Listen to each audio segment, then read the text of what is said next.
បាទនេះគឺជាសកម្មភាពការផ្លាស់ប្ដូរកញ្ចក់រថយន្ត Toyota BZ4X ឆ្នាំ2024បាទសូមគោរពជ្រាបសួរពុកម៉ែបងប្អូនទាំងអស់គ្នាបាទបើសិនជាពុកម៉ែបងប្អូនចង់បានកញ្ចក់រថយន្តដែលមានគុណភាពល្អ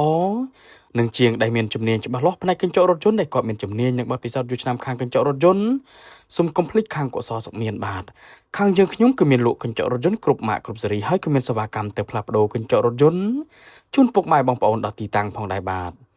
ហើយបើសិនជាពុកម៉ែបងប្អូនមានបញ្ហាដូចជាកញ្ចក់រថយន្តជ្រាបទឹកចង់កោះបិទបដូរស៊ុំឬក៏មានចម្ងល់អ្វីផ្សេងទៀតដែលតាក់ទងជាមួយនឹងកញ្ចក់រថយន្តពុកម៉ែបងប្អូនដែលឆាតចូល page សួរព័ត៌មានផ្ទាល់ក៏បានឬក៏ពុកម៉ែបងប្អូនដែល call តាមរយៈលេខទូរស័ព្ទដែលខ្ញុំដាក់នៅលើ banner ផ្ទាល់នឹងក៏បានខ្ញុំម្ចាស់ហាងដែលមានជំនាញនិងបទពិសោធន៍យូរឆ្នាំខាងកញ្ចក់រថយន្តខ្ញុំនឹងជម្រាបជូនពុកម៉ែបងប្អូនច្បាស់តែម្ដងបាទហើយបើសិនជាពុកម៉ែបងប្អូនមានបញ្ហាដូចជាកញ្ចក់រថយន្តបែកប្រេះស្រាំចង្អុតខាងខ្ញុំក៏មានជាងជំនាញច្បាស់លាស់ខាងអ៊ុតកញ្ចក់រថយន្តនឹងផងដែរណាពុកម៉ែបងប្អូនបាទ